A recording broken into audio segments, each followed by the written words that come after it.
Hi, Pink Moon Cleansers. How is everyone?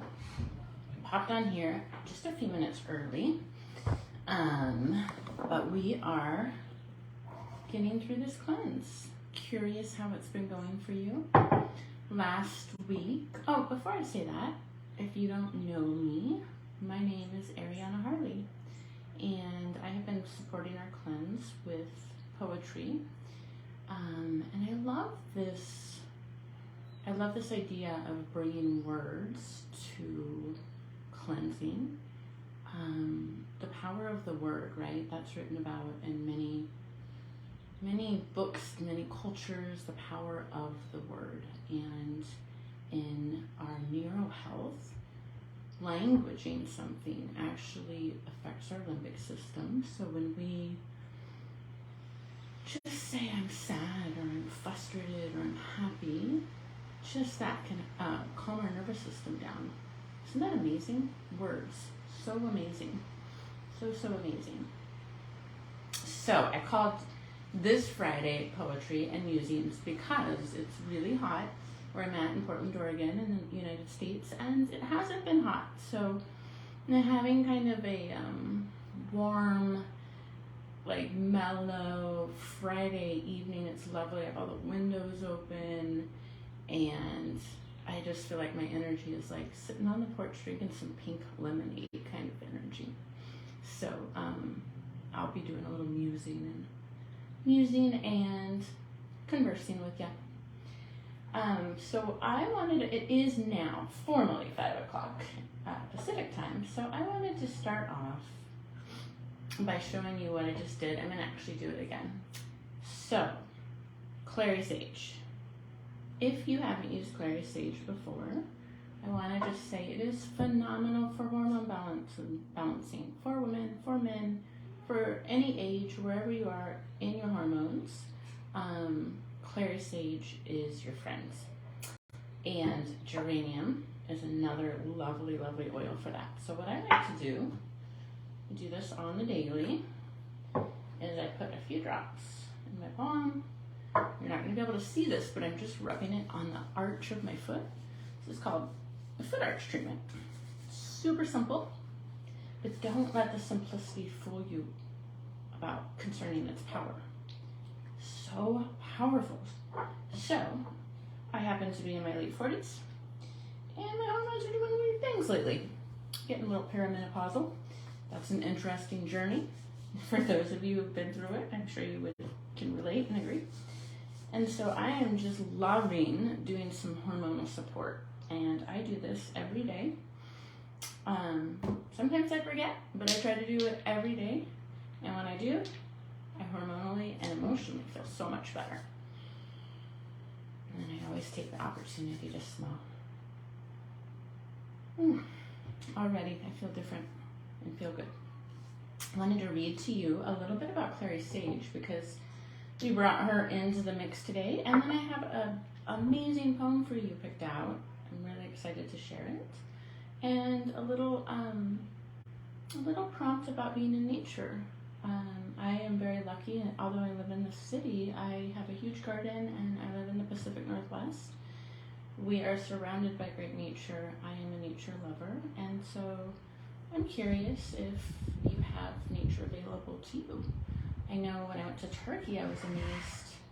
I was told that if you had just one tree in your yard, you were incredibly wealthy because the space there is so tight. It really gave me perspective being from Oregon.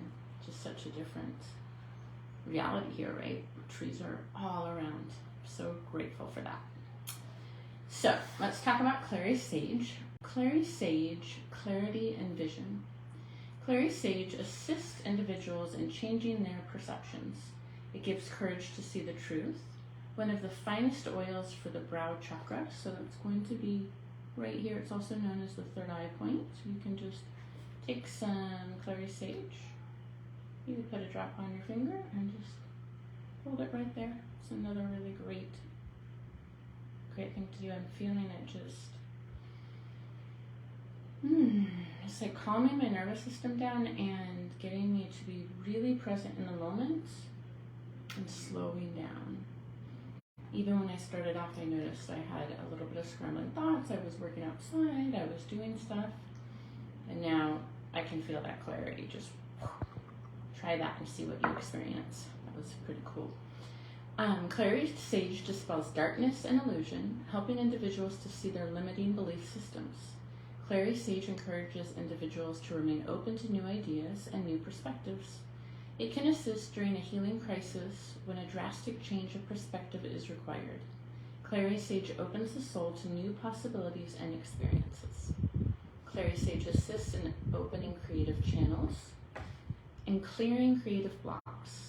It eliminates distractions from the mind and assists individuals in finding a state of emptiness where creative forces may be realized. Opening individuals to the dream world, Clarity Sage increases the ability to visualize and imagine new possibilities. So if you are wanting to embark on a new project, if you're an artist or artistic and you're ready to dive into something, diffusing Clarity Sage would be lovely. And then just reading out of the last part about Clarity Sage. Clarity Sage teaches the spirit how to use its divinely given gifts and is especially helpful for clarifying spiritual vision.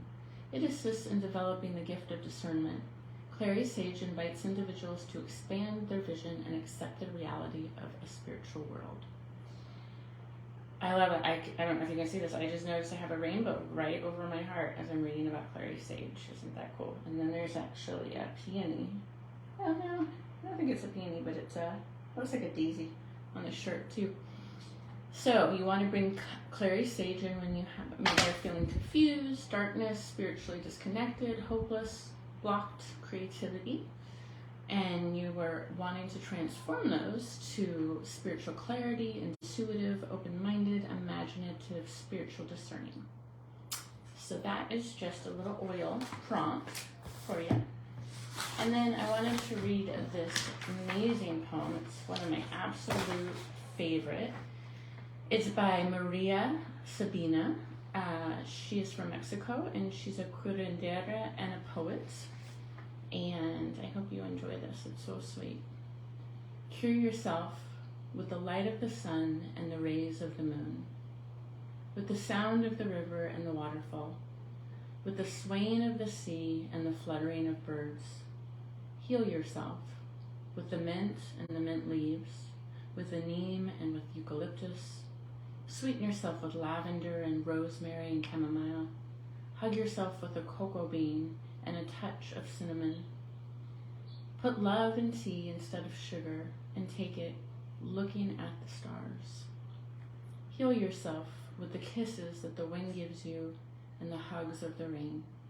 Get strong with bare feet on the ground and with everything that is born from it.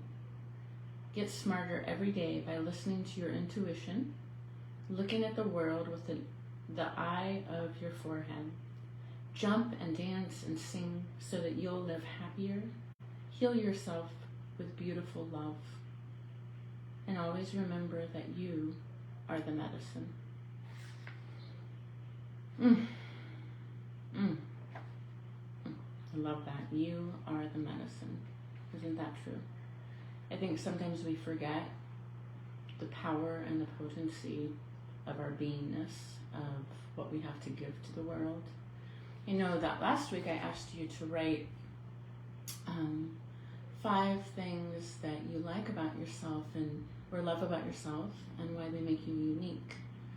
Sometimes it's interesting when often we're asked, especially as women, to think of that with someone else. It's not too hard. You think about your loved ones and what makes them so great and why you adore them. And it often can come pretty naturally and easily. And yet, when we turn the mirror back and look at ourselves, it can be often a very painful and hard process for us. It's so interesting, isn't it, how we can be so kind to other people at times and so unkind to ourselves. So if that was your experience, please know you're not alone. And if that was not your experience, no worries. But everyone has that negative, critical voice. And I like to say to mine, I am the medicine. You know, I'm the medicine. I'm a human being, and I'm just I'm just here learning.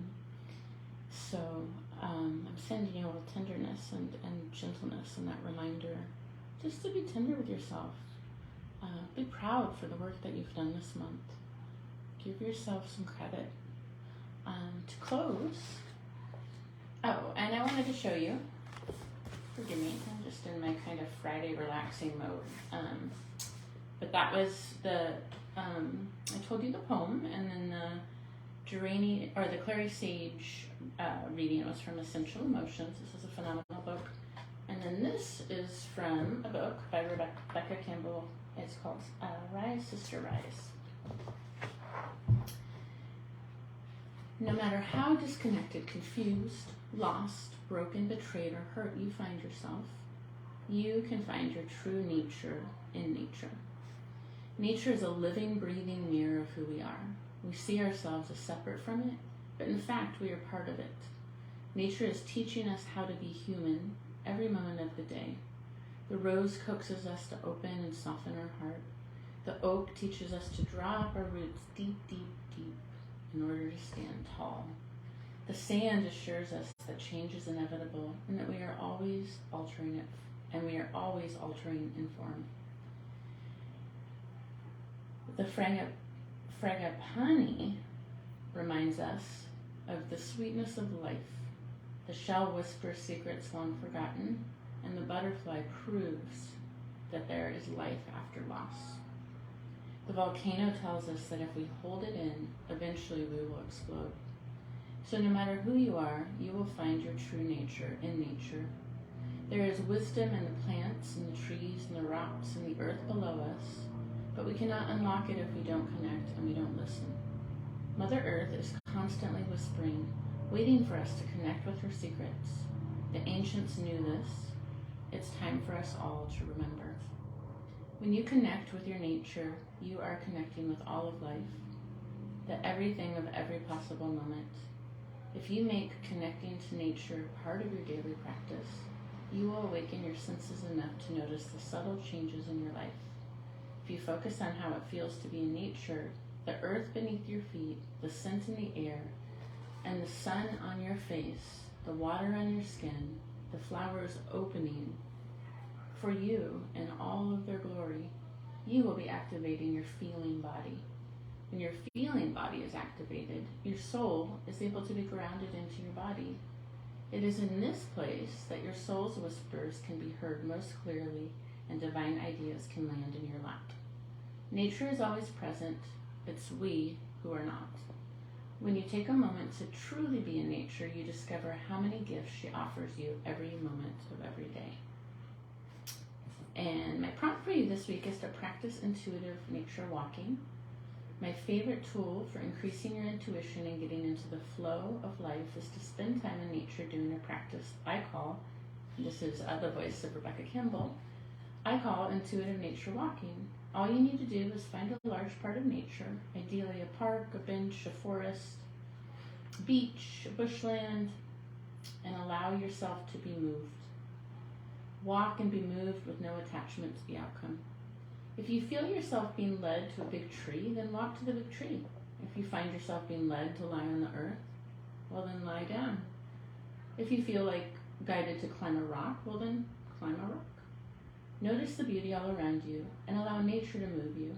Trust the process as you allow nature to intuitively guide you home. Well, my friends, it has been an absolute delight to be with you during this Pink Moon cleanse. I'm sending you all so much love. Tremendous work. Good job. Proud of you all. And I hope you all have a wonderful, wonderful weekend. Bye for now.